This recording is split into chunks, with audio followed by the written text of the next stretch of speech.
avec Anaïs Gertin-Lacroix. Anaïs, bonjour. Allô, Benoît. Pourquoi tu veux parler de Las Vegas? Ben, parce que tout ce qui se passe à Vegas reste à Vegas. On dit souvent que c'est la ville du vice. Et encore une fois, on en a la preuve, OK, Benoît? Donc là, c'est la F1 qui débarque à Vegas. C'est une première depuis 1982. Et non loin de Vegas, il y a ce que l'on appelle le Chicken Ranch, OK, qui est un bordel, un des plus vieux, un des plus près également de Vegas. Une soixantaine de filles qui travaillent là-bas. Certaines vont vraiment habiter là pendant 2 à 3 semaines. Il y a soit un bar où tu peux tout simplement aller siroter un verre et sinon, il y a une autre entrée où tu peux aller siroter autre chose, OK? Et là, il y a deux... j'essaie de rester poli dans ma façon de le dire. On reste dans les images, ça va.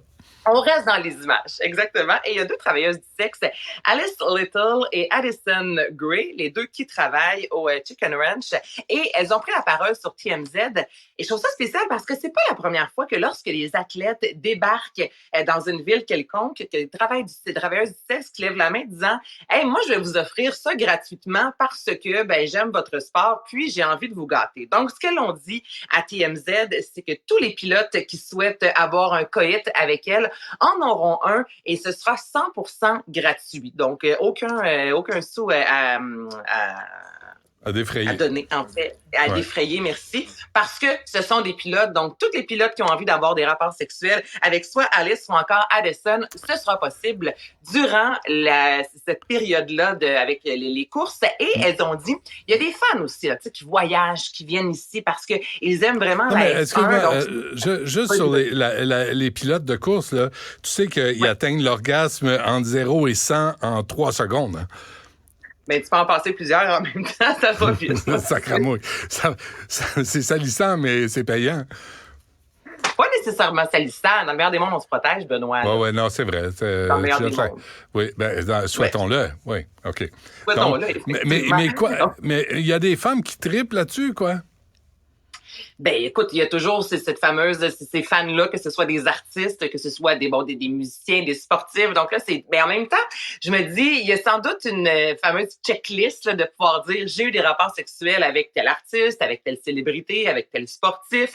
J'imagine que, je sais pas, c'est peut-être un peu plus vendeur dans ce domaine-là que je connais pas. Mais là, j'ai pas fini, là, Benoît. Ces filles-là, on dit également, si il y a des fans de la F1 qui viennent, exemple, on monte une preuve qu'on va voir la F1, eh bien, tu as 50% de rabais sur le coït. Donc, il y a des rabais. On a le Black Friday qui s'en vient au Québec et sinon, il y a la F1 qui offre des rabais comme ça pour avoir des rapports sexuels.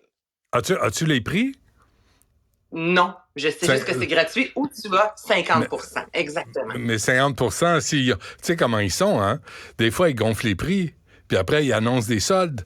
On est des consommateurs avertis. On connaît ça, nous deux, hein? Tu sors ta carte de crédit, tu dis finalement, ça coûte le même prix que ce que j'ai payé il y a un mois, mais c'est 50% de prix gonflé. Ça marche pas. Ça fonctionne pas. Des fois, ils les attrapent pendant tout ça. Tu as tout à fait raison, mais j'ai aucune idée de l'éventail de prix que ça peut être entre la fellation ou un rapport complet.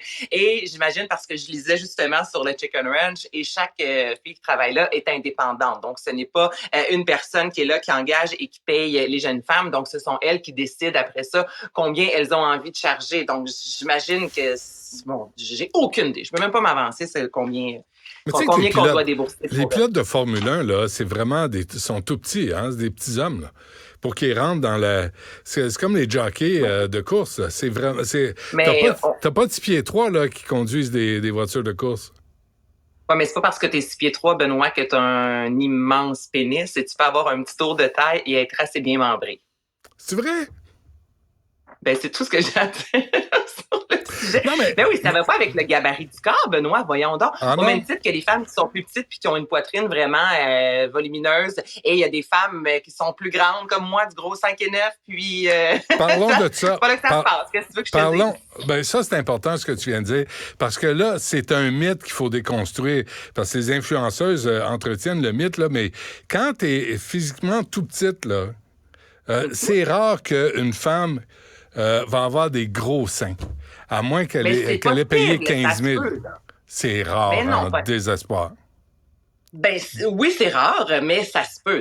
Moi, j'ai des amis qui ont des fortes poitrines et qui sont minuscules. Ça se C'est peut très vrai? bien, là, Benoît. Là, Des quand tu vraies dis les poitrines. influenceuses, c'est pas juste les influenceuses. Les actrices, c'est un mythe qui est là depuis fort longtemps. Je veux dire, avant même qu'il y ait des influenceuses, il y avait une Barbie qui, sur la balance, pesait environ 90 livres, mais avait pourtant une poitrine portée du 36D. Donc là, je sais Exactement. que souvent, là, ben, mais t'es pas, je sais que t'es pas pro-influenceuse, mais là, je trouve que tu as fait un raccourci qui était pas nécessaire parce que c'est vraiment, c'était avant ça, là, qu'on mettait la grosse poitrine sur des femmes qui avaient un petit tour de taille, là. Là, c'est Ouais. pas les influenceuses. Mais on peut pas imposer ces attentes-là chez les jeunes filles, par exemple.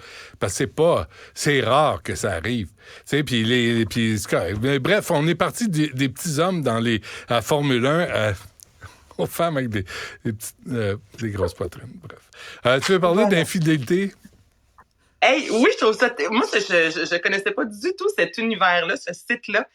Il y a une étude récemment qui voulait démontrer à quel moment que les gens qui sont infidèles, tant les hommes que les femmes, se font prendre. Et très souvent, Benoît, c'est au troisième rendez-vous. Plus de 25% des infidèles se font pincer à ce moment-là parce que dans les 2 premiers rendez-vous, on dit que très souvent, là, on va faire très attention. Tu comprends? Puis là, on prend une certaine confiance en soi et c'est souvent au 3e rendez-vous que notre conjoint, notre conjointe va découvrir la magouille et c'est souvent en raison notamment de factures. Donc, il y a un site Internet et le Gliden, voilà, un site Internet qui a été créé par des femmes, pour des femmes dans le sens que tous les gens qui s'inscrivent, notamment les hommes, on doit passer par ces 2 femmes-là à l'avance. Donc, elles disent, tous les hommes qui sont sur notre site Internet, ce sont des bons garçons. Vous n'allez pas rencontrer quelqu'un de violent, exemple, ou une personne un peu détraquée.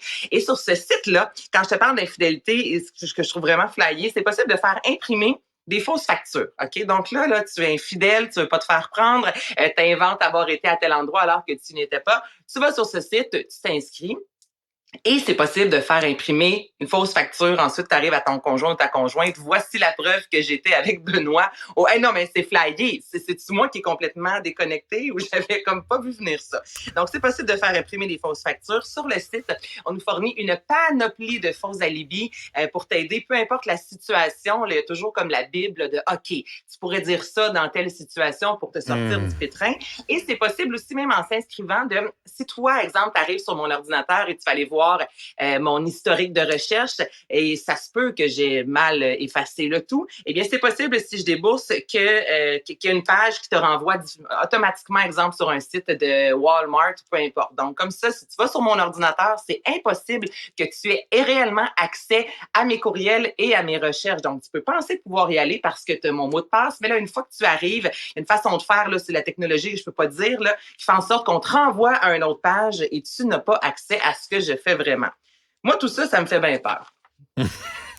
Mais moi, je me dis, s'il y a une offre, c'est parce qu'il y a une demande. Écoute, tantôt, là, je suis allée voir pour le plaisir là, sur un moteur de recherche site de rencontre extra-conjugale, infidélité, et il y en a en quantité. Et le slogan qui m'a fait le plus rire tantôt, c'est « Restez fidèle à vous-même ». Ça, c'est bon. Et c'est un paquet de troubles. Hein? Si vous voulez courir après le trouble, c'est la marche à suivre. C'est la marche à suivre. Mais le rester fidèle à vous-même, je me disais, il y a quand même, ils ont réfléchi. Hein? Tu peux être infidèle aux autres, mais t'es fidèle à toi-même. Mais ça veut dire quoi, ça, rester fidèle à soi-même, si on triche? Ben, tricher, c'est avoir des pulsions sexuelles, puis avoir envie de s'écouter, puis d'aller de l'avant pour avoir des rencontres avec d'autres personnes. C'est bon, ça. C'est bon. Celle-là, elle est très, très bonne. C'est une de tes meilleures. Ça, c'est la meilleure définition. Fort. Ah oui, bravo. Tu es une professionnelle dans ton domaine, de toute évidence. Pour les non, médias. pas l'infidélité. Non, ce n'est pas ce que j'ai sous-entendu. Moi, je vais monter, j'allais voir mon mari en haut. Là, Voilà mon ordinateur, voilà mon téléphone, tu peux vérifier. Merci Anaïs. Merci, on se reparle demain. Merci à toute l'équipe. Yasmine Abdel-Fadel qui suit à l'instant.